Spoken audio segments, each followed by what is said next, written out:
यशोदा के गर्भ से अवतार लिया, कौन कौन से लीलाएं की आप कहें। देवकी के गर्भ से वसुदेव के द्वारा अवतार लिया, उस चरित्र को कहें। इस श्लोक के टीका में श्री जीव गोस्वामी जी महाराज ने इसके दो अर्थ किए हैं इस श्लोक के।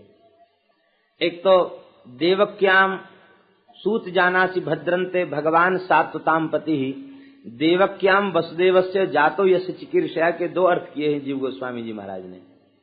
एक अर्थ तो किया है देवक्याम यशोदायाम वसुदेवस्य नंदस्य गृहे जातस्य, एक अर्थ तो ये किया है यशोदा पत्नी नंद पत्नी यशोदा के गर्भ से प्रकट भगवान के चरित्र को आप कहें, और दूसरा अर्थ है देवकी के गर्भ से प्रकट वसुदेव नंदन के चरित्र को आप कहें। आप लोग कहेंगे कि तो दो हो गए, वसुदेव नंदन और यशोदा नंदन दो हो गए। दो नहीं है, एक ही। लेकिन यह रस, ये भाव इसलिए जीव गोस्वामी जी देना चाहते हैं कि जिसमें कहीं अतिशय अंतरंग ब्रजलीला को ये महापुरुष छिपा न लें। मथुरा लीला और द्वारका लीला उनसे अधिक अंतरंग लीला ब्रजलीला है। द्वारका लीला की अपेक्षा मथुरा लीला अंतरंग लीला है, और मथुरा लीला की अपेक्षा ब्रजलीला अंतरंग लीला है। और ब्रजलीला में भी माखन चोरी, गोचारण आदि लीलाओं की अपेक्षा अंतरंग लीला रास लीला है। रास में भी अंतरंग महारास की लीला है, महारास में भी अंतरंग निकुंज की लीला है, और निकुंज की लीला में भी अंतरंग अति अंतरंग निवृत्त निकुंज की लीला है। ये अतिशय अंतरंग है। तो ये भाव इसलिए आचार्य चरण ने दिया कि कहीं ब्रज का भाव तो बड़ा मधुर और बहुत अंतरंग भाव है, कहीं ये महात्मा उसको न छिपा जाए सुखदेव जी। इसलिए उनको कहा कि जातो यस्य चिकीर्षा, हे सूत जी आप समग्र श्री कृष्ण के चरित्र को कहिए। आप लोग कहेंगे अर्थ तो आपने कर लिया, लेकिन देवक्याम का अर्थ यशोदा कैसे होगा? देवक्याम का अर्थ यशोदायाम कैसे होगा? देवकी, यशोदा जी का एक नाम देवकी भी है। यद देवकी सुत पदाम्बुज लब्ध लक्ष्मी, वेणुगीत का अंश। तो यहाँ देवकी सुत पदाम्बुज लब्ध लक्ष्मी, इससे भाव क्या है? गोपियां देवकी सुत नहीं कह रही हैं, यशोदा सुत कह रही हैं, क्योंकि उनका भाव नंद गोप सुतम देवी पतिम में कुरुते नमः, यशोदा नंदन के प्रति भाव है उनका। तो देवकी शब्द का अर्थ वहां भी टीकाकारों ने यशोदा ही किया है। फिर युगल गीत में देवकी जठर भूरुडु राजा, इसमें भी देवकी शब्द का अर्थ यशोदा ही किया गया। यशोदा जी के दो नाम हैं हरिवंश पुराण के अनुसार, यशोदा देवकीत्यपि, एक नाम है देवकी और एक नाम है यशोदा।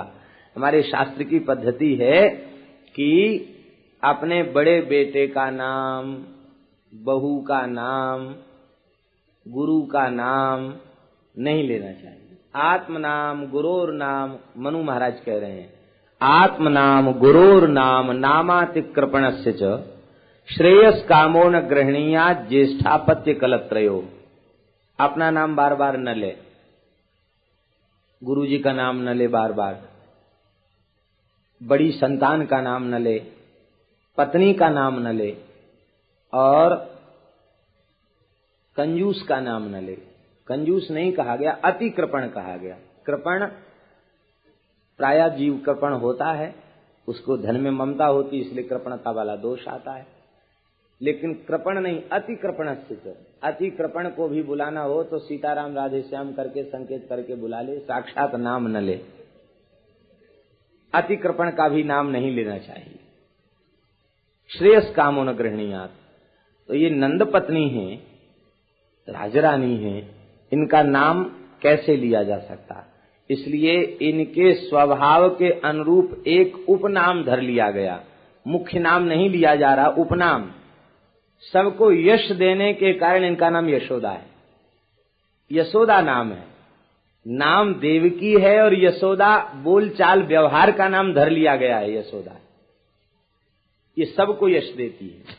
चलो ठीक है, हरिवंश पुराण के प्रमाण से आपने सिद्ध कर दिया कि देवकी माने यशोदा है, लेकिन वसुदेव माने नंद कैसे होगा? कहते वसुदेव माने नंद ऐसे होगा क्योंकि नंद बाबा वसुओं के अवतार हैं। भागवत में लिखा द्रोणो वसूनाम प्रवरो धर्या सभार्यया करिष्यमाण आदेशान ब्रह्मणत्व वाचो।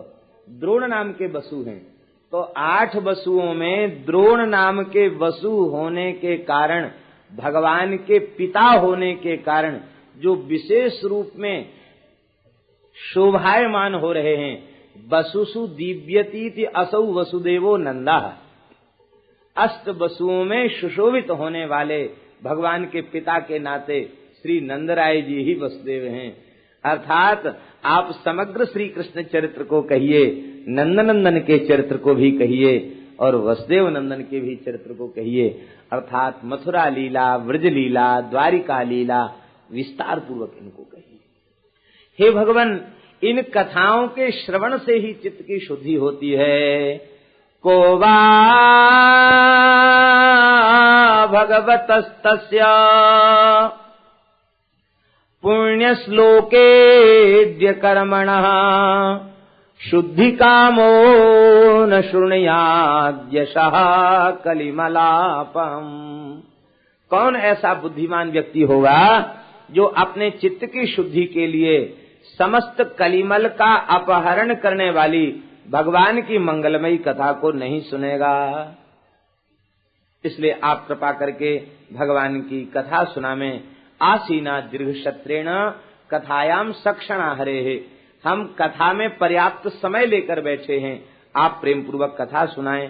भगवान के लीला संवरण के पश्चात धर्म किसकी शरण में गया, आप कृपा करके बतावें। यह बात सुनकर के श्री सूत जी महाराज अत्यंत आह्लाद में भर गए। श्री सुखदेव जी का उन्होंने 2 श्लोकों में स्मरण किया और स्मरण करने के बाद अपने पिताकृत मंगलाचरण का स्मरण किया। नारायणं नमस्कृत्य नरं चैव नरोत्तमं देवीं सरस्वतीं व्यासं ततो जयमुदीरये कह करके भगवान की कथा का शुभारंभ किया।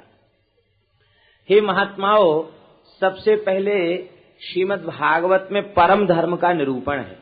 तो परम धर्म का स्वरूप क्या है? सबई पुंसाम परो धर्मो यतो भक्ति रधोक्षजे अहैतुक्य प्रतिहत ययात्मा संप्रसिद्धति।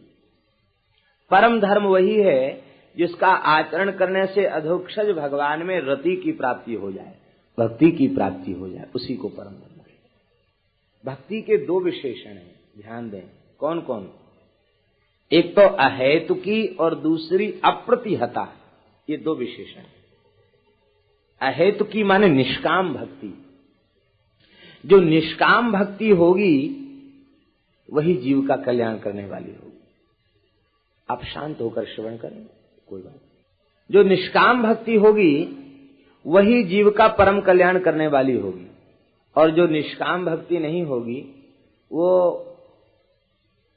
प्रतिहता हो जाएगी। उसमें एक दोष है कि वो सदा सर्वदा चल नहीं पाएगी, प्रतिहत हो जाएगी। तो अहेतुकी अप्रतिहता और सहेतुकी सप्रतिहता। सकाम भक्ति प्रतिहत हो जाएगी, उसमें बाधा आ जाएगी, निष्काम भक्ति में बाधा नहीं आएगी। तो निष्काम भाव से भगवान में रति होवे, भगवान में प्रीति बढ़े, बस यही सेवा का यही भगवान की भक्ति का स्वरूप है, यही परम धर्म का स्वरूप है। निष्काम रति वाले भगवान से कुछ नहीं चाहते, भगवान से कुछ लेते भी नहीं है, भगवान को देते हैं। क्या देते हैं? आशीष, आशीर्वाद देते हैं। हे नाथ, आपकी कछु अलाय वलाय हो तो हमारे ऊपर आ जाए, आप मुस्कुराते रहो, बस यही चाहिए और कछु नहीं चाहिए। श्री अवध में सदगुरु सदन करके एक जगह है, वहां के महान एक सदगृहस्थ ब्राह्मण, उनका नाम था पंडित उमापति जी। वे ऐसे ही निष्काम भक्त थे। नित्य कनक भवन जाना और वहां जाकर ठाकुर जी को मंत्र पढ़कर आशीर्वाद देना। आप लाडली जी के साथ ऐसे ही सुखपूर्वक विहार करते रहें, प्रसन्न रहे, हमें हृदय से आशीर्वाद देते। मंत्र पढ़ के विद्वान ब्राह्मण थे। और विचित्र भाव ये था, वो ठाकुर जी को शिष्य मानते थे, अपने को गुरु मानते थे, और जानकी जी को हमारे जजमान की, हमारे जो शिष्य हैं राम जी, इनकी बहू हैं। इस कारण से हम कम से कम ससुर के समान तो लगते ही हैं। इसलिए पुजारी से कहते कि किशोरी जी की तरफ पर्दा कर दो, तब दर्शन करने जाते, आशीर्वाद देते वहां खड़े होकर के। धीरे धीरे लोगों ने विरोध करना प्रारंभ कर दिया। अरे ये कोई बात है, भगवान को आशीर्वाद देने की बात, ये कैसी बात। और एक विचित्र बात और थी, आप सुंदर माला पहन के जाते और बहुत सुंदर सुगंधित पुष्पों की माला, और कंठ से उतार के कहते कि लो आशीर्वाद दे दो, हमारा आशीर्वाद है, माला पहना दो। पुजारी उनके भाव को पहचान कर माला पहना देगा। इस बात का भी संतों में विरोध हुआ कि ये तो गलत बात है। अरे आखिर कोई व्यक्ति अपना प्रसादी माला ठाकुर जी को दे, ये कहां तक संभव है। लोगों ने विरोध किया। आपने कहा कोई बात नहीं, जब ऐसी बात है तो अमनिया माला हम तो धारण करा देंगे। तो बढ़िया से बढ़िया अमनिया माला जैसे ही सरकार के कंठ में धारण कराई गई, टूट टूट करके माला गिर गई। कई मालाएं धारण कराई गई, प्रत्येक माला खंडित होकर के गिर जाती, माला श्रीअंग पर रहती ही नहीं। तो कहे हम तो जानते हैं बिना गुरु महाराज की प्रसादी के अमनिया व्यवहार तो ये कर ही नहीं सकते, हम तो इनके स्वभाव को जानते। लाओ माला, माला पहन करके कहा लो पहना दो, पहना दिया तो ठाकुर जी ने धारण कर दिया। ये उनका भाव, आशीर्वाद देते। अब तो लोगों ने कहा ये आशीर्वाद देते हैं, ठीक है इनके लिए। आपके घर के सामने से ठाकुर जी सरजू विहार के लिए जा रहे थे, तो जैसे गुरु महाराज का घर आया कि ठाकुर जी का मुकुट नीचे हो गया। गुरु जी के दरवाजे पे जाकर सिर झुका लिया। इस वस्तुतः सच्ची बात यह है कि न त्वत्समोस्तिभ्यधिकः कुतोन्यः तुमश्च पूज्यश्च गुरुर गरीयान कृष्णम वंदे जगत गुरुम। उनका कोई गुरु हो सकता है? भक्ति की कैसी अपूर्व महिमा, निष्काम रति की कैसी महिमा है। एक प्रेमी ने अपने को गुरु माना, भगवान को शिष्य माना, तो भगवान ने शिष्य बनकर उनके भाव की रक्षा की। एक दिन आप मंदिर में पधारे, पुजारी प्रमाद में आ गया, उसने किशोरी जी की ओर पर्दा नहीं किया, फाटक नहीं लगाया, तो श्री लाडली जी संकोच के कारण सिंहासन से उठ के खड़ी हो गई और पर्दा करके ओट में खड़ी हो गई। यह देख करके आप रोने लग गए और कहा कि आज के बाद अब कनक भवन दर्शन नहीं करूंगा। क्यों? बोले हमारी बहू रानी प्रिया जी को आज तक कौशल्या ने दीपक की बत्ती बुझाने की आज्ञा नहीं दी, दीपक जलाने की आज्ञा नहीं दी, और आज वो खड़े होना पड़ा। तुम लोग बहुत प्रमादी हो, सेवा में प्रमाद करते हो, आज के बाद दर्शन करने नहीं आऊंगा। उसके बाद फिर दर्शन करने नहीं आए। निष्काम रति, निष्काम रति का स्वरूप क्या है? इसमें कुछ चाहिए नहीं, इसमें तो सर्वस्व देना है। चाहिए तो कुछ भी नहीं, उल्टे देते हैं। हमारी व्रज की गोपियां जब नंदालय में प्रथम जाती हैं तो क्या कहती हैं? ताः आशीष प्रयुंजाना। प्रथम दर्शन में ही लाला को आशीर्वाद देती हैं। ताः आशीष प्रयुंजाना चिरम पाहीति बालके आसिंचन। वो आशीर्वाद देती है। हरिद्रा तैल चूर्णाद्भिः सिंचन्त्यो जनमुज्जगुः। गोपियां प्रथम दर्शन में कहती हैं, अरे यशोदा तेरो लाला चिर जीवे, सुखी रहे मैया, तू सुखी रहे और तेरो लाला सुखी रहे। ये समस्त ब्रज गोपी आशीर्वाद देके आती है। ये है, हमें कुछ चाहिए नहीं, बस प्रेमास्पद प्रसन्न रहें, यही चाह हो। ये अहेतु की भक्ति है। इस अहेतु की भक्ति में बाधा नहीं होती, प्रीति बढ़ती चली जाती है, भक्ति बढ़ती चली जाती है, और सकाम प्रीति घटती चली जाती है, बढ़ती नहीं है। ऐसी जो अहेतु की भक्ति है उससे ज्ञान और वैराग्य प्रकट हो जाते हैं। जनयत्यासु वैराग्यम, ऐसी भक्ति शीघ्र ही वैराग्य को उत्पन्न कर देती है। और ज्ञानंच यत् तत् हेतुकम, अहेतुक ज्ञान को प्रकट कर देती है। ध्यान दें, भक्ति का विशेषण क्या है? अहेतुकी भक्ति। और अहेतुकी और अप्रतिहता दो विशेषण है। अहेतुकी अप्रतिहता भक्ति से अहेतुक अप्रतिहत ज्ञान और अहेतुक अप्रतिहत वैराग्य प्रकट होगा। वैराग्य और ज्ञान की भी वही बात है। हेतु वाला वैराग्य लाभ नहीं पहुंचाएगा। हमने इस हेतु से आज किसी संत ने पूछा, तो महाराज हम सुनते हैं कि ये तिलक लगाने से, तुलसी बांधने से, साधु का, सन्यासी का भेष बनाने से भगवान प्रसन्न नहीं, ये तो लोक दिखावे के लिए किया जाता है। बात सच्ची है। यदि लोक दिखावे के लिए किया गया है तो इस भेष से भगवान नहीं रीझेंगे, ये बात तो सच्ची है। लेकिन यदि इस वैराग्य के स्वरूप के धारण का हेतु भौतिक वस्तु की प्राप्ति नहीं है, केवल परमात्मा की प्राप्ति लक्ष्य है, तो फिर यह वेश निंदित नहीं है। फिर तो दंड धारण मात्रेणो नरो नारायणो भवेत्, फिर तो वो नारायण स्वरूप हो जाता, भगवत स्वरूप है। हमारा वैराग्य हो तो किसी वस्तु की प्राप्ति के लिए वैराग्य न हो।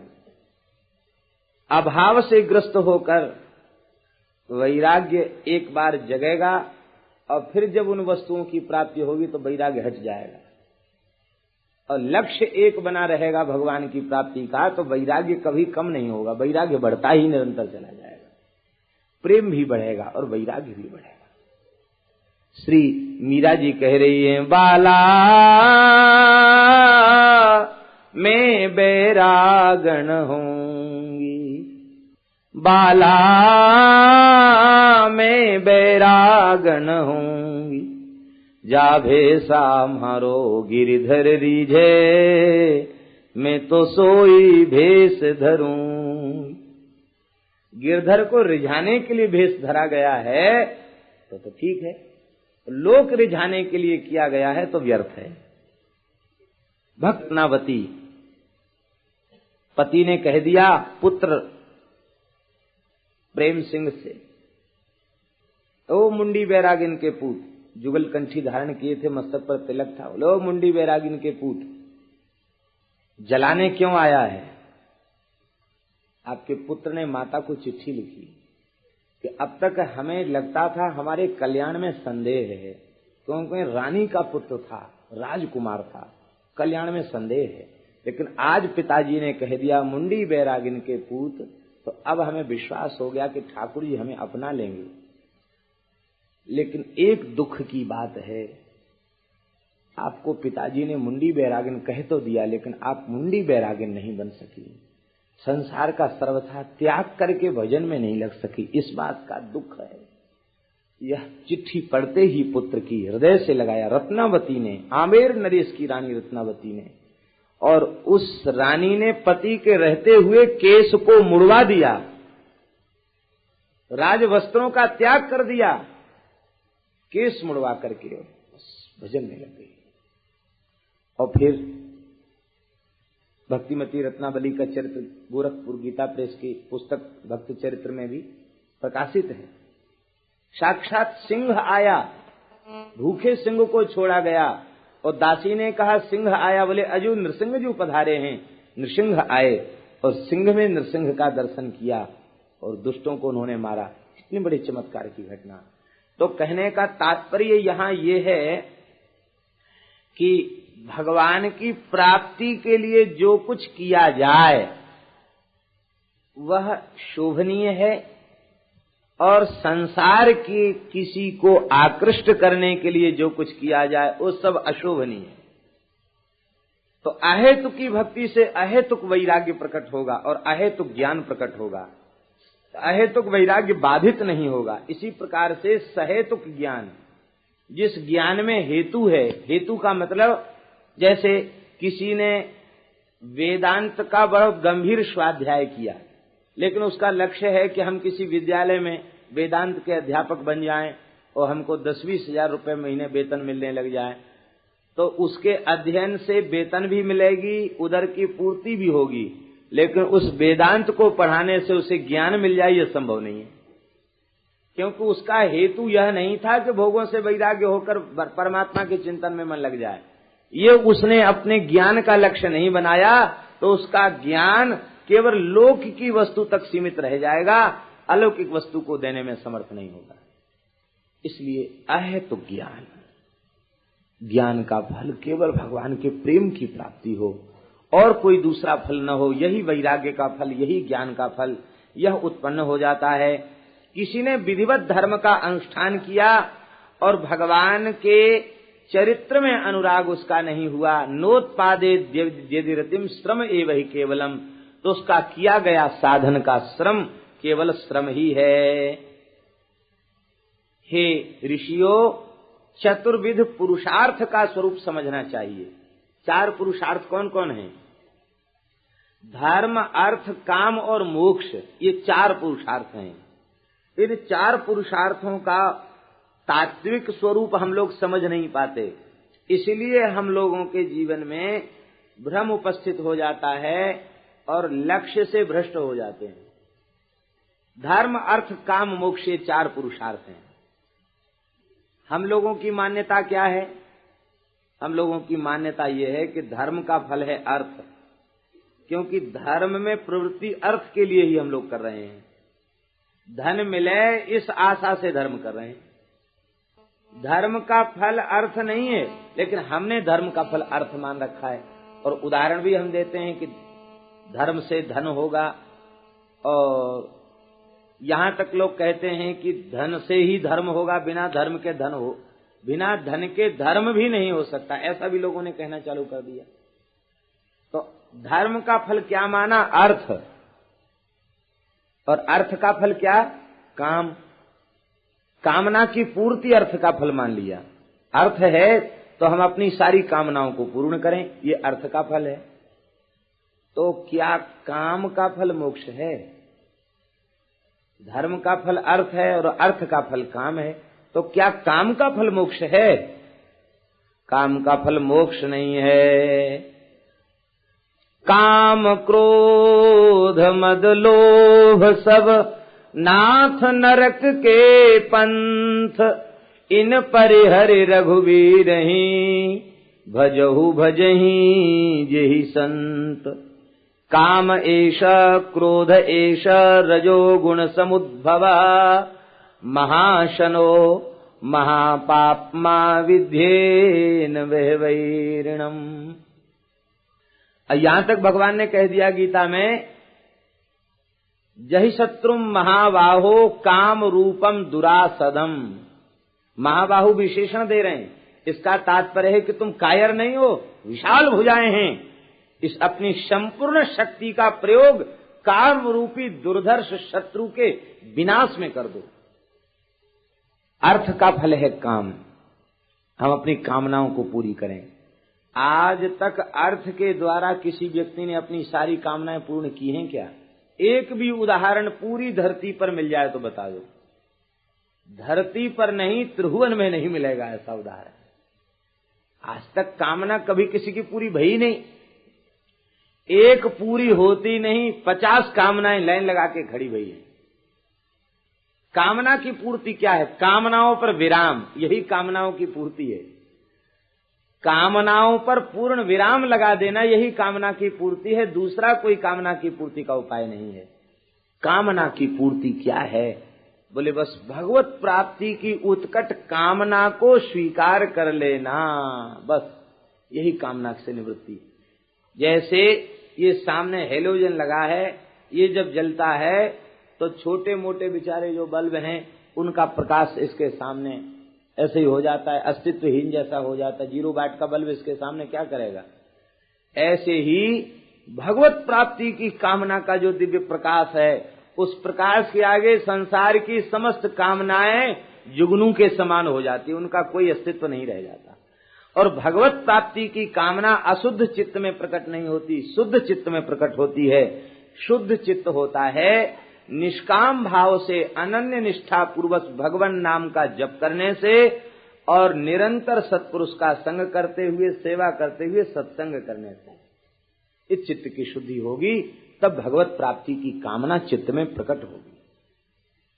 इसका तात्पर्य है कि जब धर्म का फल अर्थ, अर्थ का फल काम और काम का फल मोक्ष है नहीं, तो अंतिम जो चरम पदार्थ है वो तो हमें मिला नहीं। इसका मतलब है हमारे चित्त की कल्पना और हमारे मान्यता में जरूर दोष है, तब तो हम लक्ष्य तक नहीं पहुंच सके।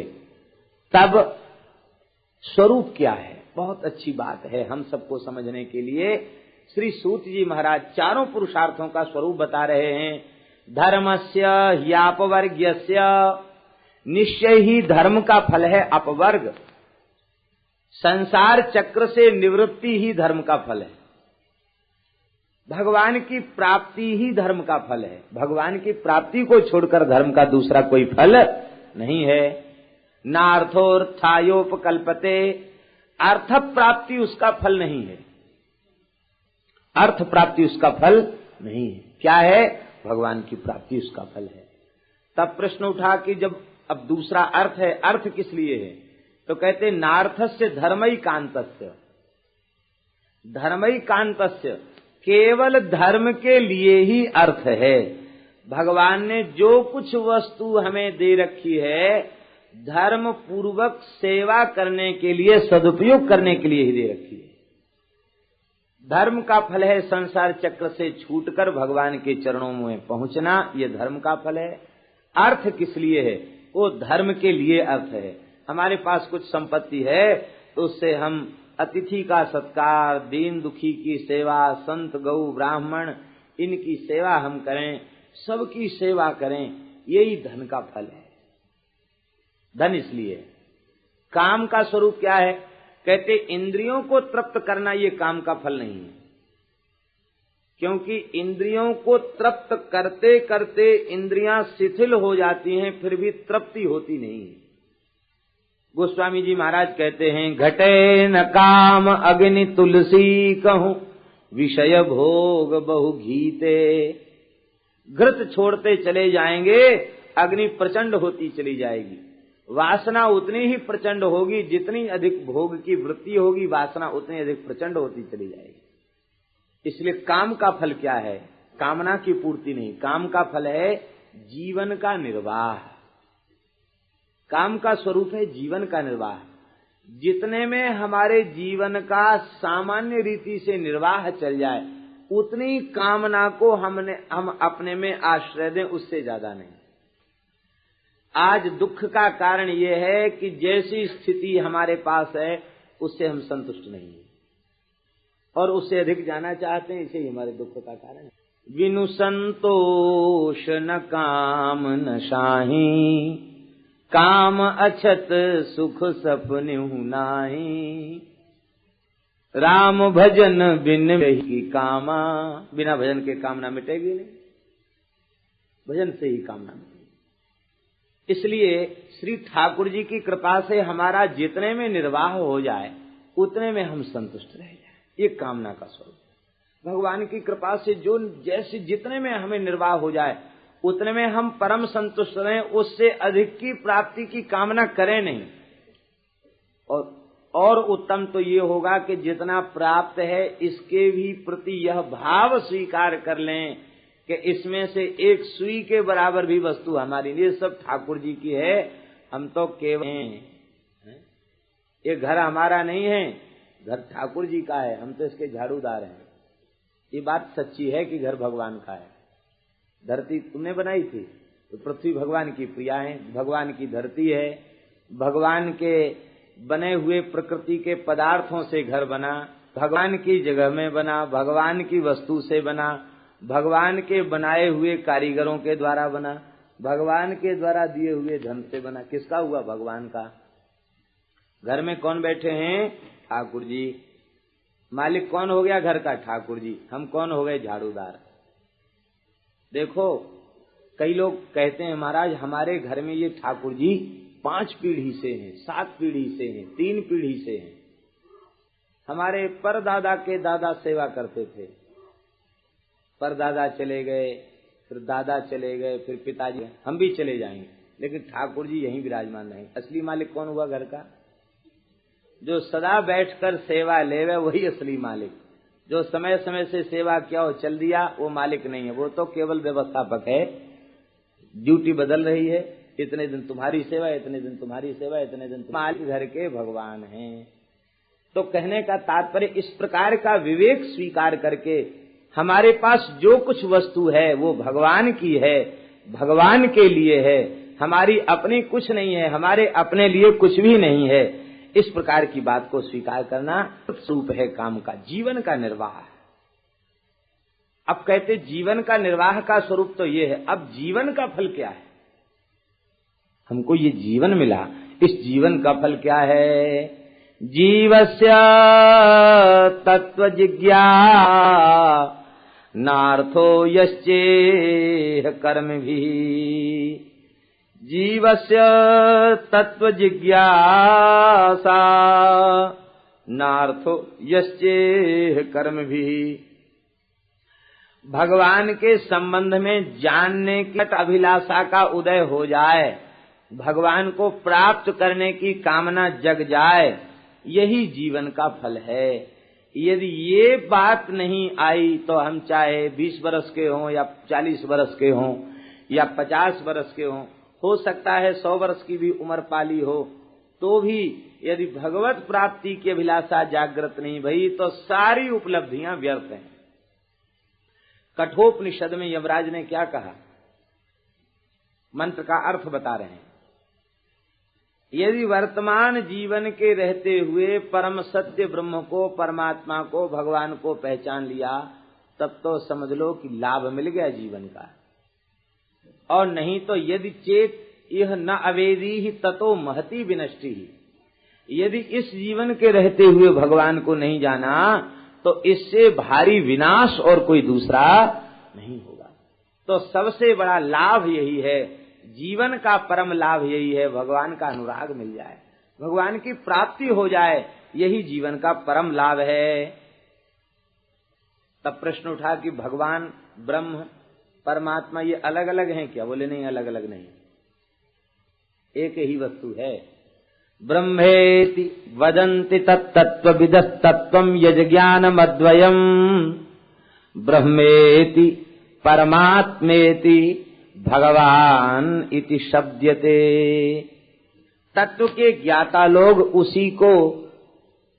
इसी ज्ञान को अद्वय तत्व कहते हैं। अद्वय, अद्वय तत्व माने उसमें दो नहीं है, एक है। अर्थात किसी के भी सिद्धांत से, किसी के भी मत से 10-5 ईश्वर नहीं हो सकते, एक ही हैं। और उन एक ही को चाहे आप चतुर्भुज रूपधारी कह लें, चाहे मुरली मनोहर कह लें, और चाहे धनुषधारी कह लें, क्योंकि भगवान तो 10-5 हो नहीं सकते, भगवान तो एक ही हैं। वे अपने अपने प्रेमियों के हृदय में प्रेम का प्रकाश करने के लिए उनके अनुकूल बन करके आ जाते हैं।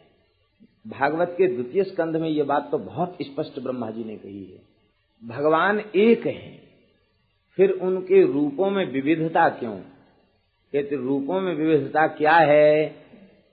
यद यद्धिया त उर्गाय विभावयन्ति तत्तद्वपुः प्रणयसे सदनुग्रहाय। बड़ी प्यारी बात ब्रह्मा जी कह रहे हैं, हे नाथ, अपने प्राण प्यारे भक्तों पर कृपा करने के लिए आप क्या करते हैं? कहते वे भक्त जिस जिस रस का, जिस जिस भाव का चिंतन करते हैं, उसके अनुरूप आप ढलकर उनके सामने प्रकट हो जाते, उनके भावना रूपी सांचे में ढलकर आप आ जाते हैं। जो चित्त में भाव करो उसी भाव में भगवान का दर्शन होगा। एक कोई स्वर्णकार भगत थे, सुनार, और उनकी गणेश जी के प्रति बड़ी भक्ति थी। और एक नीलाचल में रहने वाले एक भक्त ऋषि जगन्नाथ भगवान के बड़े भक्त थे, तो जगन्नाथ जी के स्वर्णाभूषण उनको बनवाने थे। तो भीतर जाके मंदिर में नाप ले में कैसे बढ़िया आभूषण होंगे, बढ़िया से बढ़िया बनावे। वो बोले कि हम तो केवल गणेश जी का दर्शन करते, दूसरे का दर्शन नहीं करते। तो नाप लेने की बात है तो हम ऐसे ही आंख में हमारी पट्टी बांध देना, हम टटोल करके नाप ले लेंगे। ऐसा विचित्र निष्ठावान भगत कहता हम गणेश जी को छोड़ के दूसरे का दर्शन नहीं करते। आंख पे पट्टी बांधी गई, साफा बांधी आंख के ऊपर। तो भक्त ने आग्रह किया, हे जगन्नाथ, आप ही तो सर्वरूप हो, क्या आप गणेश नहीं हो? इस बेचारे के ऊपर कृपा तो करो, इसका भेद नष्ट हो जाए। तो उसने जैसे ही नाप लिया तो उसको भगवान का लंबोदर, कान पर कुंडल का नाप लिया तो गजकर्ण, सूपकर्ण, मुखारविंद पर स्पर्श किया तो लंबी सूंड दिखाई पड़ी। तो बोले अरे तुम कहते थे जगन्नाथ जी, ये तो हमारे गणेश जी, गणेश जी तो है ही हैं। जैसे उसने पट्टी खोली को साक्षात जगन्नाथ जी सामने। अरे अब आंख बंद करे, पट्टी बांधे तो गणेश जी, और पट्टी खोले तो जगन्नाथ जी। अंत में ठाकुर जी ने कहा अरे मूर्ख, भेद क्यों मानता है? तेरा जो गणेश हूं वो मैं ही तो हूं। गणेश के भीतर जो अंतर्यामी तत्व विराजमान है वो कौन है? वो जगन्नाथ ही तो हैं। सूर्य भगवान का हम स्तवन करते हैं, क्या कहते हैं? ध्येय सदा सवितृमंडल मध्यवर्ती नारायण सरसिजासन सन्निविष्टः। हे सूर्य नारायण, आपके भीतर भगवान शंख चक्र गदा पद्मधारी भगवान विराजमान है। सबके भीतर एक ही तो तत्व विराजमान है, भेद क्यों करता है? आज भक्त का भेद नष्ट हो गया, भगवान प्रसन्न हो गए। हमने दर्शन तो नहीं किया, लेकिन सुना है संतों से कि वर्ष में एक बार श्री जगन्नाथ जी, 2 बार, एक वर्ष में एक बार श्री जगन्नाथ जी गणेश जी के रूप में दर्शन देते हैं। उनको सूंड लगाई जाती है, उस भक्त को उन्होंने गणेश रूप में दर्शन दिया, तो गणेश जी के रूप में आज भी उनका एक बार दर्शन होता जगन्नाथ जी का, और लोग दर्शन करते हैं, कृतार्थ होते जगन्नाथ जी का दर्शन करते हैं। कहने का तात्पर्य है भगवान 10-20 नहीं हो सकते, भगवान एक ही हैं। उसी तत्व के ज्ञाता लोग, जिसने जिस भावना में डूबकर चिंतन किया उसको उस भावना के अनुरूप अनुभूति होने लग जाती है। वात्सल्य रस के उपासक जो भक्त हैं उनके भगवान कभी बड़े होते ही नहीं, उनकी उम्र नहीं बढ़ती। ज्यादा से ज्यादा सीमा है भगवान की आयु की वात्सल्य रस के उपासकों में 5 वर्ष, इससे ज्यादा भगवान बढ़ते नहीं। और माधुर्य रस के उपासक, उनके भगवान कभी बालक होते नहीं, वो तो नित्य किशोर के उपासक हैं। और ठाकुर जी नित्य किशोर रहते हैं। अब लोग झगड़ा करने लग जाएं, नित्य किशोर वाले कहें कि नहीं वो बालक नहीं होते, बालक वाले कहें वो किशोर नहीं होते, तो अब बताओ किसकी बात सच्ची और किसकी झूठी? दोनों की बात सच्ची है। दोनों की बात सच्ची इसलिए है कि एकम सद विप्रा बहुधा वदंती, वेद कहता एकम सद विप्रा बहुधा वदंती।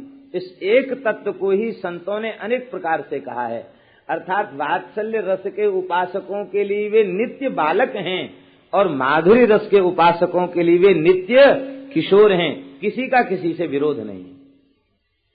वात्सल्य रस के उपासक के लिए नित्य बालक हैं, और यशोदा जी के लिए तो नित्य बालक ही हैं। लोक में भी देखा जाता है, बेटा कितना बड़ा हो जाता है, लेकिन मैया बाप के लिए वो बालक ही होता है। वो बड़े बालक को भी माता इतने लाड़ से खिलाती है जैसे छोटे को खिलाती। उसका भाव जो वात्सल्य का, उसके कारण उसकी बड़ी आयु भी उससे बड़ी नहीं दिखाई पड़ती। कहता ये तो है गोद में खेला है, नंग धड़ंग रहता था, एक बालक तो है। तत्त बपु प्रणय शेषद अनुग्रहाय, वेद शून्य होकर भगवान की भक्ति में लग जाओ। बस ये है कि इष्ट स्वरूप में इतनी आसक्ति हो जाए कि बस उस आसक्ति में डूबकर हम सब कुछ भूल जाएं। प्रेम हुआ नहीं, निंदा उपेक्षा घृणा के चक्कर में पड़कर हम अपने साधन का नाश कर लें, ये बहुत बड़ी हानि की बात है। उसी तत्व को ब्रह्म कहते हैं, उसी को परमात्मा कहते, उसी को भगवान कहते हैं। ब्रह्म अलग नहीं है, परमात्मा अलग नहीं है और भगवान अलग नहीं है। एक ही ब्रह्म, एक ही परमात्मा, एक ही भगवान है। बोलो भक्तवत्सल भगवान की। नारद जी एक बार भगवान की सभा में पधारे, सुधर्मा सभा में। तो आकाश से आ रहे थे, प्रकाश ही प्रकाश दिखा। लोग उठ के खड़े हो गए, बोले अरे आज तो कोई दिव्य ज्योतिर्पुंज आ रहा है, बहुत तेज। सबके नेत्र चकाचौंध से भर गए। और नीचे तेज आया तो लोगों को उस तेज के भीतर, प्रकाश के भीतर प्रकाश ही दिखाई पड़ा। उस प्रकाश के भीतर उन्हें एक महात्मा की आकृति दिखाई पड़ी। अरे बोले नहीं, ये तो कोई तेजस्वी ऋषि है। और जब वो सामने आए तो वो सब अरे अरे ये तो हमारे नारद जी हैं। तो क्रमादमुम नारद इत्यबोधिसः, क्रमात् अमुम नारदः इति स अबोधि, ये जाना कि ये नारद जी हैं। ऐसे ही प्रकाश जिन्हें दिखता है वे कहते ब्रह्म हैं। जिन्हें उस प्रकाश के भीतर कुछ आकृति दिखने लग जाती है वे कहते परमात्मा हैं। और उनके साथ खड़े होकर खेलने लग जाते हैं, मंद मंद मुस्कुराने लग जाते हैं, वे कहते वे हमारे प्राण प्यारे भगवान है। तत्व तो एक ही है, तत्व भेद अलग थोड़ी। ब्रह्मेति परमात्मेति भगवान शब्दते। भगवान शब्द का अर्थ क्या है? बोले भगवान शब्द का अर्थ है वही भगवंत संत प्रीति को विचार करे, धरे दूर ईशिताहु पांडुन सो करी। भगवान का लक्षण प्रियादास जी महाराज वर्णन करते हैं। भगवान का लक्षण क्या है? कहते जो संत के भक्त के प्रेम का विचार करके अपने ऐश्वर्य को उतार के दूर धर दे और धर के फिर भक्त से प्रीति करे। परमात्मा किसी का नौकर बना, सारथी बना, ब्रह्म किसी का नौकर बना, भगवान सारथी बन गए, दूत बन गए। क्वच किंकरो वह, सुखदेव जी ने तो यहां तक कहा कि वे सेवक नहीं किंकर बन गए। परीक्षित से यहां तक कहा है कि ठाकुर जी तुम्हारे किंकर बन गए।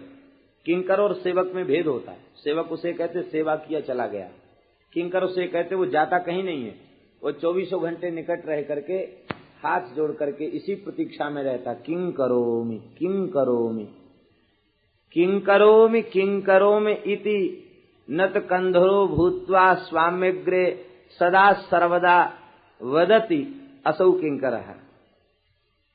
वही किंकर है।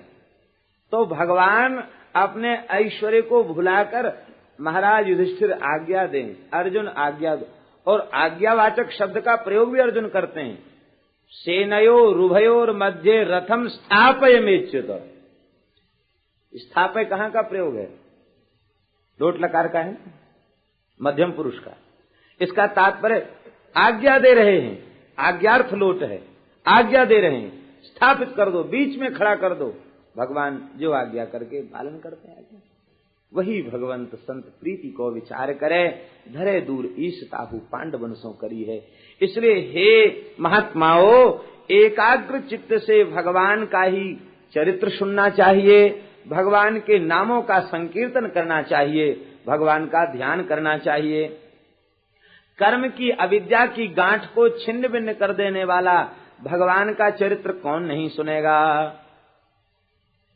अब बहुत सरल पद्धति बता रहे हैं। अब ये निश्चित हो गया कि जीव के कल्याण का स्वरूप है भगवान का नाम का कीर्तन करे, नाम का जप करे, भगवान की कथा का श्रवण करें। अब रुचि कैसे बढ़े उसकी बात बता रहे हैं श्री सुखदेव जी, श्री सूत जी महाराज। कहते इस प्रकार से जब श्रद्धा पूर्वक कथा सुनेगा तो कर्म की गांठ खुलने लग जाएगी, अविद्या की गांठ कथा के प्रकाश में खुलने लग जाएगी। और जब खुलने लग जाएगी तो कथा में रति उत्पन्न हो जाएगी, चरित्र में अनुराग हो जाएगा। और इसके बाद वह सेवा में लग जाएगा, भगवान और भगवान के भक्त की सेवा में लग जाएगा। तो महत सेवा से और पुण्य तीर्थ निषेवण से, पवित्र तीर्थ श्री धाम वृंदावन, श्री अवध चित्रकूट, श्री ऋषिकेश आदि जो दिव्य भगवान के लीलामय क्षेत्र हैं, इनमें वह निष्ठापूर्वक निवास करेगा, भागवतों की सेवा करेगा। जो संतों ने अपनी वाणियों में यह जिये जान श्याम श्यामा पद कमल संगी सिर नायो, जय श्री हित हरिवंश प्रपंच बंच सब काल ब्याल को खायो, यह जिये जान श्याम श्यामा पद कमल संग सिर नायो। ये भक्त कहने का तात्पर्य जितने आचार्य हैं सबने भागवतों के आदर की आज्ञा विशेष रूप से दी है। भागवतों का आदर, भागवतों का आदर करें, पवित्र तीर्थ का सेवन, भगवान की कथा में रुचि और भागवतों का आदर, भागवतों की सेवा। ऐसा करेगा तब क्या होगा? बोले शृण्वताम स्वकथाम कृष्णः पुण्य श्रवण कीर्तनः हृद्यंतस्थो ह्यभद्राणि विधुनोति सुहृत् सताम। इस श्लोक में क्रियापद क्या है? विधुनोति, और कर्तापद क्या है? कृष्णः। कृष्णः विधुनोति, विशेषेण धुनोति, नाशयति। भगवान की कथा के अतिरिक्त जितने साधन हैं उनके द्वारा चित्त की शुद्धि होगी, लेकिन चित्त की शुद्धि का कर्ता वह स्वयं होगा, और स्वयं हमारी अपनी जो सामर्थ्य है वह अतिशय सीमित है। हमारी वृत्ति क्या है? हमें अपना दोष तो दिखाई नहीं देता, हमें दूसरे का ही दोष दिखाई देता है। अपनी शुद्धि कैसे हो? और कथा श्रवण की महिमा क्या है? कहते श्रवणताम स्वकथाम कृष्णः। जो भगवान की कथा श्रवण करते हैं तो वह श्री कृष्ण ही कथा रूप से कान में प्रवेश करते हैं, और कथा रूप से कान में प्रवेश करके हृदय में डेरा जमा लेते हैं, और जब भीतर पहुंच जाते हैं तो धुनोति शमलम, सारे मल को धुनोति समाप्त कर देते हैं। कौन धुनोति? कृष्णः विधुनोति, श्री कृष्ण ही समाप्त कर देते हैं, और बस फिर चित्त शुद्ध हो जाता है, और शुद्ध चित्त में प्रेम का प्रकाश हो जाता है। कोई छोटा मोटा अधिकारी ऑफिसर संसार में कहीं किसी स्थान पर आता है तो तमाम तैयारी हो जाती, बढ़िया मंच बन जाता है, सफाई हो जाती, कहीं कोई गंदगी नहीं दिखाई पड़ती। उस साक्षात ठाकुर जी कथा के रूप से पधारेंगे हृदय कुंज में, वहां गंदगी रह जाएगी?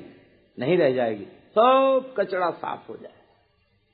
भगवान की कथा सुनना ये सोहिनी सेवा है, ये खुली जगह है चारों ओर से। दिन में कई बार सोहिनी सेवा हो, झाड़ू लगे, धूल रहेगी? यहाँ नहीं रहेगी। और बंद कमरा है, खिड़की बंद, दरवाजा बंद, पर्दे लगे हुए हैं। 15 दिन के बाद घूम फिर के आए, देखा खोल करके, ओ घर में धूल भरी हुई है। अरे भाई खिड़की बंद थी, दरवाजा बंद था, फिर धूल कहाँ से आई? इसका मतलब धूल तो वहां थी पहले से, दिखाई नहीं दे रही थी, अब उस धूल के कण जम गए हैं इसलिए दिखाई दे रहे हैं, इसका तात्पर्य हुआ। इसी प्रकार से जिन लोगों के खिड़की दरवाजे सब खुले हुए हैं वे भी सत्संग की सोहनी लगाते रहें तो चित्त स्वच्छ रहेगा उनका। और जो लोग आंख नाक कान बंद करके समाधि लगा के बैठ गए, जोगी हैं, वे भी सत्संग करें तभी उनके चित्त की शुद्धि होगी, तभी सफाई होगी।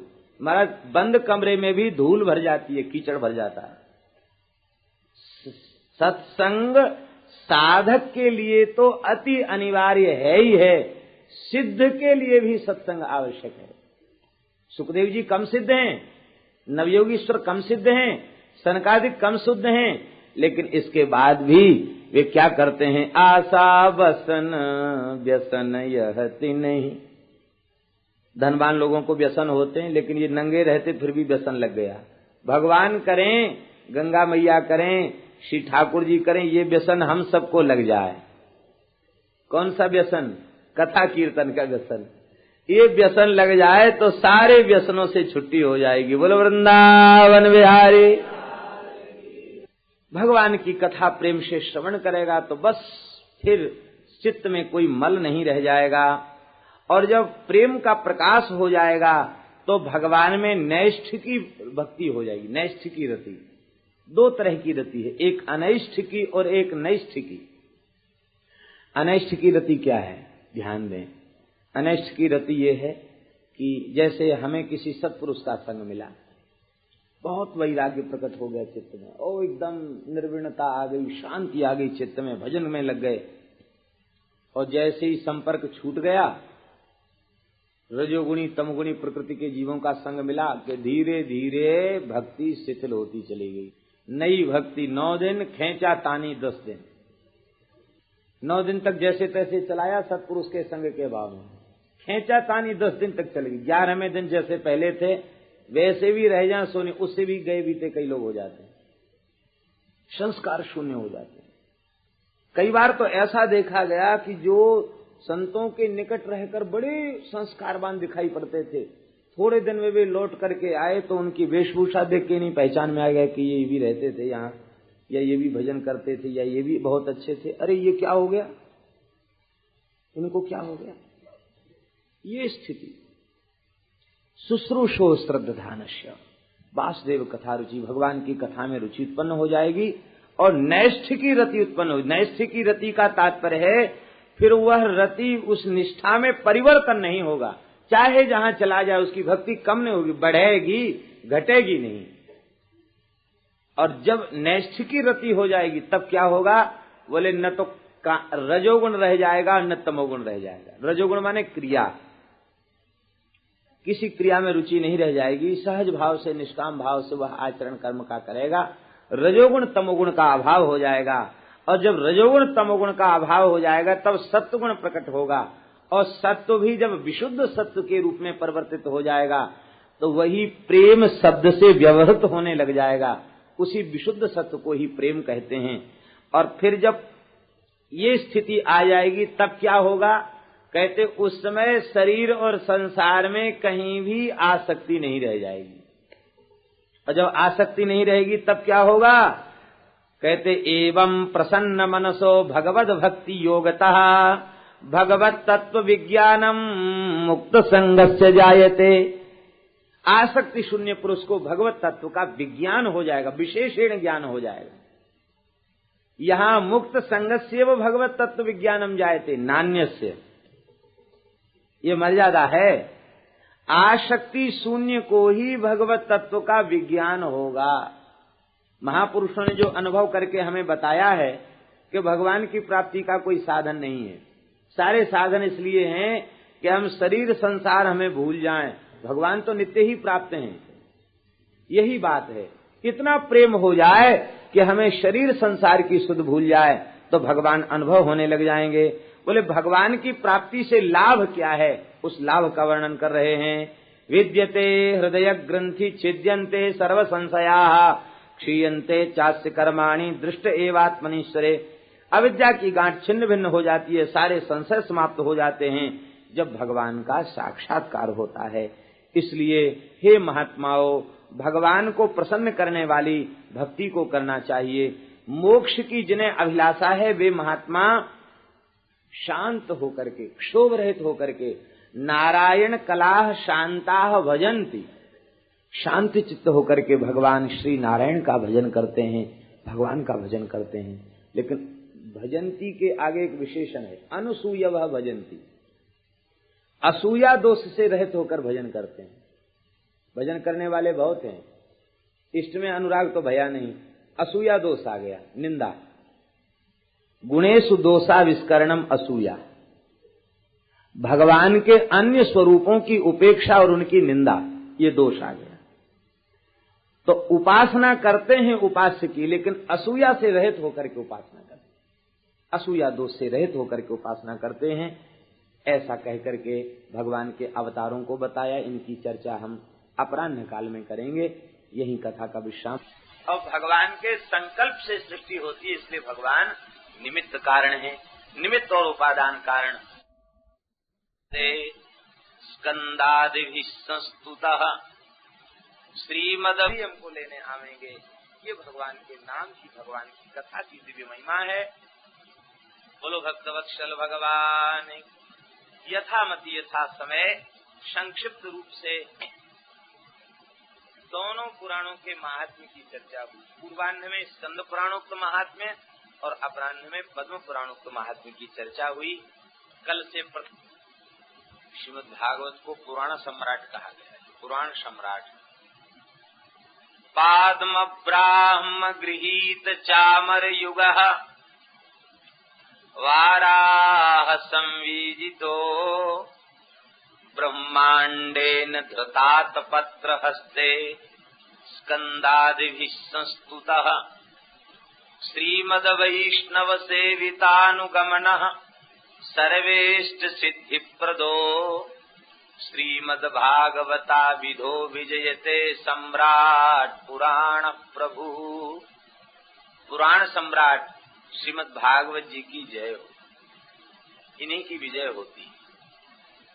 बड़ी दिव्य झांकी है, जैसे किसी महाराजाधिराज की दरबार में दिव्य मणिमय सिंहासन पर झांकी होती है, ऐसे ही ये पुराण सम्राट श्रीमद् भागवत दिव्य रत्नमय सिंहासन पर विराजमान हैं।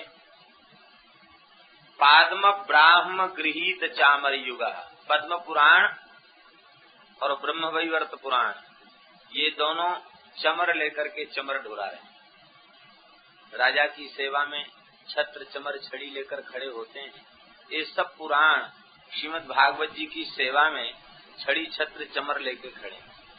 पाद्म ब्राह्म गृहीत चामर युग, वाराह संवीजिता, वाराह पुराण भीजन ढोरा रहे।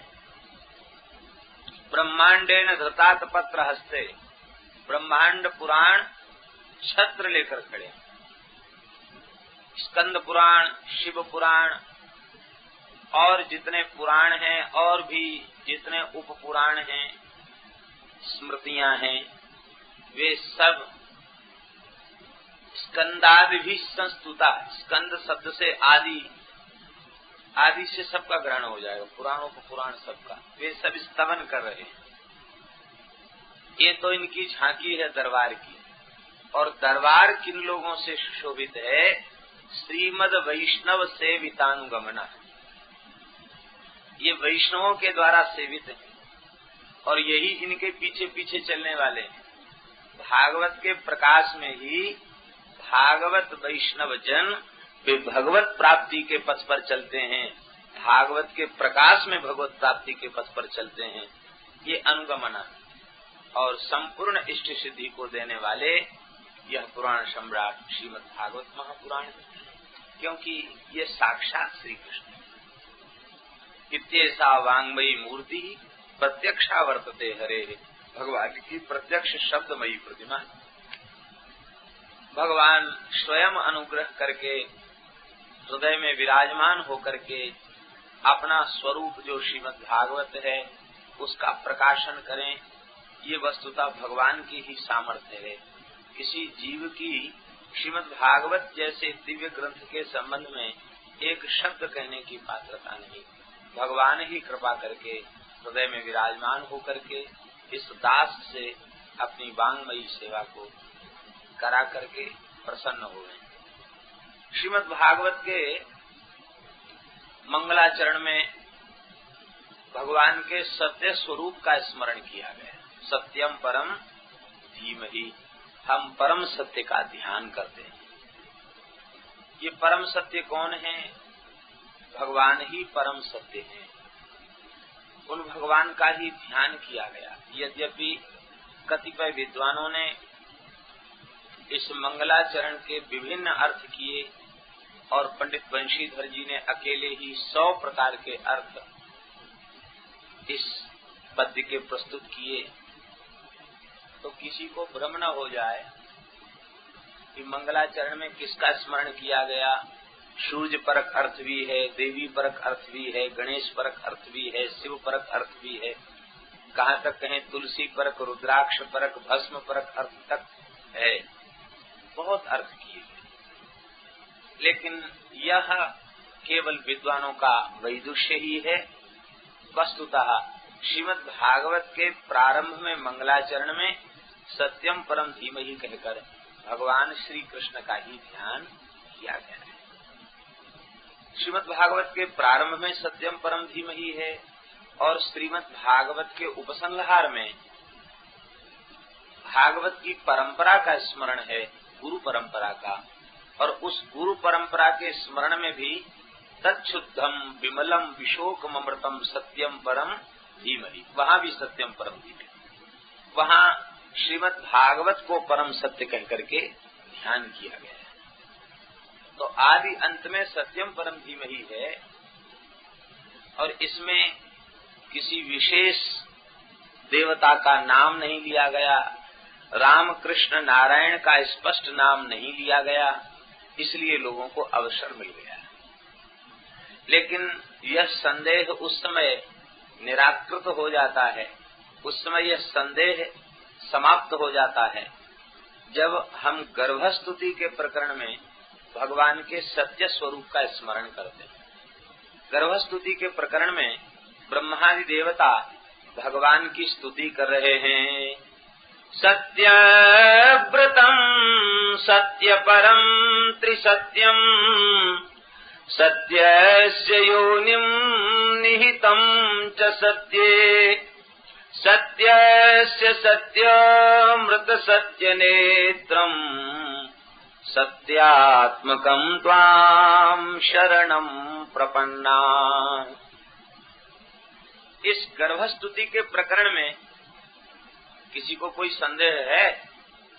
किसी को संदेह नहीं। गर्भ में भगवान विराजमान है और गर्भगत भगवान की देवता स्तुति कर रहे हैं और वह भी भगवान की स्तुति कर रहे हैं तो सत्य शब्द का पुनः पुनः आवर्तन करके यह प्रमाणित करने के लिए कि भगवान के अतिरिक्त दूसरी किसी सत्ता को सत्य मानना अपराध है। भगवान ही परम सत्य हैं। सत्यव्रतम सत्य परम त्रिसत्यम सत्यस्य योनिम, सत्य की भी योनि है अर्थात सत्य प्रकट ही इनसे हुआ है। सत्य के भी सत्य हैं, सत्य ही इनकी आत्मा है, सत्य ही इनका स्वरूप है। ऐसे हे सत्यात्मक श्री कृष्ण, हम सब देवता आपकी शरण में। अब गर्भस्तुति के प्रकरण में तो किसी को संदेह नहीं। तो जिन श्री कृष्ण को बार बार सत्य कह करके देवता शरणागति की प्रार्थना करते हैं, उन्हीं श्री कृष्ण का ग्रंथ के आदि में भी सत्यम परम धीमहि कहकर स्मरण किया गया और ग्रंथ के अंत में भी सत्यम परम धीमहि कहकर उन्हीं भगवान का स्मरण किया गया। तब आप लोग कहेंगे कि इतना लंबा चौड़ा व्याख्यान करना पड़ा केवल इतनी सी बात समझने के लिए कि सत्यम परम धीमहि कहकर भगवान का ही ध्यान किया गया, श्री राम कृष्ण नारायण ही परम सत्य हैं, उनका ध्यान किया गया। तो इतने लंबे चौड़े व्याख्यान से विषय को जटिल बना दिया गया। सत्य और श्री कृष्ण में जब भेद ही नहीं है तो सत्यम परम धीमहि की जगह कह देते कृष्णम परम धीमहि।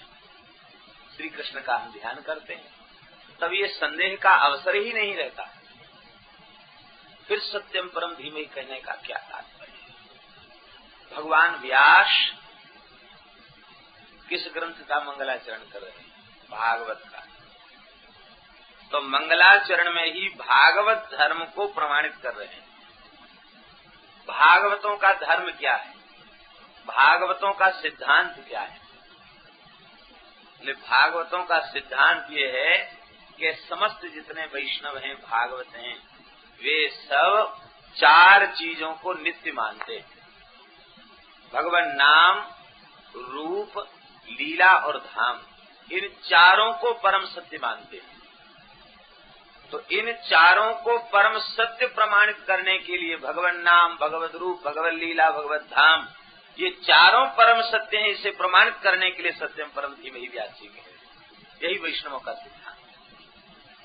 आप लोग कहेंगे क्या भगवान के नाम रूप में, उसकी महिमा में कुछ अंतर आ रहा था? क्या अंतर आ गया? क्या अंतर आ गया? जो लोग वस्तुतः ज्ञानी हैं नहीं, जे ज्ञान मान विमत्त, ज्ञानी नहीं है, जे ज्ञान मान विमत्त, भव भय हरनि भक्ति न आदरी, ते पाय सुर दुर्लभ पदादपि परत हम देखत हरि। ज्ञान मान विमत्त, जो ज्ञान के मद में मतवाले हो रहे हैं, ऐसे जो ज्ञानी नहीं है, वस्तुतः वे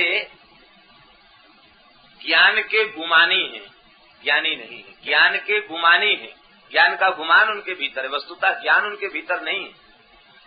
तो वे लोग निर्विशेष ब्रह्म की सत्ता को परम सत्य के रूप में प्रमाणित करते करते भगवान जाने क्या भगवान की प्रचंड माया उन्हें भ्रम हो गया, या भ्रम की चर्चा करते करते वे भ्रम में पड़ गए।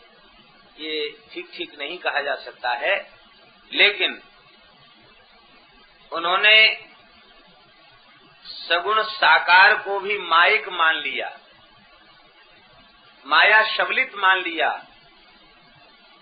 और सगुण साकार माया सबलित है और सिद्धांत है यद यद नाम यद यद रूपम तत्तन मिथ्या। जहाँ जहाँ जो जो नाम है, जो जो रूप है, वह सब मिथ्या है। ये वाक्य असत्य नहीं है, ये वाक्य ठीक है। संसार के सभी नाम रूप नाशवान होने के कारण मिथ्या है।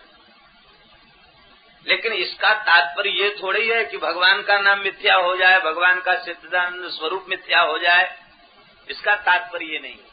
लेकिन यह सिद्धांत मानने वालों ने थोड़ी सी बुद्धि ज्यादा लगा दी और अधिक बुद्धि का प्रयोग जब उन्होंने कर दिया तो उन्होंने कहा कि जो नाम रूप है वो मिथ्या है। क्या नाम रूप के चक्कर में पड़ना, नाम रूप छोड़ो, सीधे बस सोहमअस्मि, अपनी निर्विशेष सत्ता का ध्यान करो, उसी में स्थित हो जाओ। सोहमअस्मि वाक्य भी गलत नहीं है, ठीक है, वैदिक वाक्य है, लेकिन उसको गलत ढंग से ले लिया। वे भगवान राम कृष्ण की शरणागति से, भक्ति से, भगवान की उपासना से विमुख होने लग गए। भगवान व्यास उन ज्ञान के मान में विमत जो गुमानी हैं, उन्हें समझाते हुए कह रहे हैं, भाई ये संसार के नाम रूप मिथ्या हैं भले ही, लेकिन जगत में होने वाले भगवान के समस्त अवतार सत्य हैं, भगवान के समस्त रूप सत्य हैं, भगवान की समस्त लीलाएं सत्य हैं और भगवान का धाम भी सत्य है। चिदानंदमय देह तुम्हारी, चिदानंदमय देह तुम्हारी, भगवान का देह सच्चिदानंदमय है। सप्त धातु विनिर्मित जैसा हम आपका शरीर है, ऐसा भगवान का शरीर नहीं है। सच्चिदानंद घन भगवान है, उनका नाम रूप लीला धाम यह सत्य है। इतना ही नहीं, इन चारों में से किसी एक की भी अनन्य निष्ठा पूर्वक उपासना करने वाले भक्त भी सत्य हैं। हमारे वृंदावन में एक महान संत थे जिनकी चर्चा भी एक दिन हमने किया था कि वे अंतिम स्थिति में थे और उन्होंने कहा भजन की 3 ही बातें, श्री कृष्ण के बनकर श्री कृष्ण के लिए श्री कृष्ण का भजन। एक बार उनके निकट गए तो वे भाव विह्वल स्थिति में थे और उन्होंने एक बात बताई, बोले कि देखो भगवान के जो शरणागत भक्त हैं वे भगवान के जैसे ही नित्य हैं। पता नहीं किस भावावेश में थे, बहुत विह्वल स्थिति में थे और उन्होंने कहा कि आज बड़ी प्रबल इच्छा हो रही थी कि गोस्वामी तुलसीदास जी महाराज का सत्संग प्राप्त हो, तो अभी अभी इसी खटिया पर बैठकर 1 घंटे राम कथा सुना के गोस्वामी जी गए। हो सकता है कोई ऐसे अनधिकारी बैठे हों जिन्हें विश्वास न हो, लेकिन दास को तो विश्वास है, क्योंकि इसमें कोई संदेह नहीं है, भगवान के भक्त नित्य होते हैं। कितने भक्तों को इस कलयुग में मीरा का दर्शन प्राप्त हुआ, इस वर्तमान साधन के समय मीरा जी का दर्शन प्राप्त हुआ, कबीर जी का दर्शन प्राप्त हुआ। श्री अवध में एक संत थे परमहंस स्वामी राममंगल दास जी महाराज, गोकुल मोड़ वाले महाराज, उनको साक्षात गुरु नानक जी का दर्शन हुआ। उन्होंने नानक जी के सत्संग का विचार किया तो नानक जी प्रकट हो गए और प्रकट होकर के कहा कि अच्छा तुम्हारी क्या इच्छा है, मांग लो। बोले हम आपका चरणामृत लेना चाहते हैं, आज भी वह चरणामृत। तो कहने का तात्पर्य ये है कि भगवान के भक्त भी नित्य हैं। श्री व्यास जी महाराज, श्री हरिराम व्यास जी महाराज, आप नित्य किसी न किसी भक्त का ध्यान करते। एक दिन आपने श्री कबीर जी का ध्यान किया। कबीर जी का ध्यान करते आपको लगा कि कबीर जी रसिक भक्त नहीं थे, ज्ञानी भक्त थे, रस में प्रवेश नहीं था। इतना भाव आते ही श्री प्रिया प्रियतम की जो दिव्य झांकी हृदय में प्रकट होती थी वो लुप्त हो गई। आप श्री हरिवंश महाप्रभु जी के चरणों में पहुंचे और कहा कि भगवान क्या अपराध बन गया। श्री ठाकुर जी रूठ गए। आपने कहा किसी भक्त का अपराध कर दिया होगा, क्योंकि ये संत अपराध से ही रुष्ट होते हैं और वैसे तो रुष्ट होते ही नहीं। आपने बहुत सूक्ष्म विचार किया तो कहा भगवान हमने कबीर जी के प्रति ऐसा भाव किया, वे रसिक भक्त नहीं थे। कहते नहीं, जाकर क्षमा याचना करो। तो यमुना के तट पर वे पहुंचे और पहुंच करके व्यास जी का पद है, व्यासवाणी का पद है, कली में साचो भक्त कबीर, कली में साचो भक्त कबीर, 5 तत्व से जन्म न पायो, काल न कृष्यो शरीर, कली में सांचो भक्त कबीर। जब ते राम नाम रति उपजी, तब ते बुन्यो न चीर। कली में सांचो भक्त कबीर। तो कबीर जी को अंतर्धान हुए करीब 200 वर्ष हो चुका था, और जब आपने पुकारा तो यमुना जी के जल से प्रकट हो गए कबीर जी। ओ व्यास जी महाराज दंडोत दंडोत करके हृदय से लगा दिया और कहा, श्री ठाकुर जी ने उस काल के जीवों को जिस प्रकार के उपदेश की आवश्यकता थी, दास के भीतर प्रेरणा करके वो व्यक्त करा लिया। भगवान परिपूर्ण है तो भगवान का भक्त भी परिपूर्ण है। परिपूर्ण की उपासना करने वाला अधूरा कैसे हो सकता है?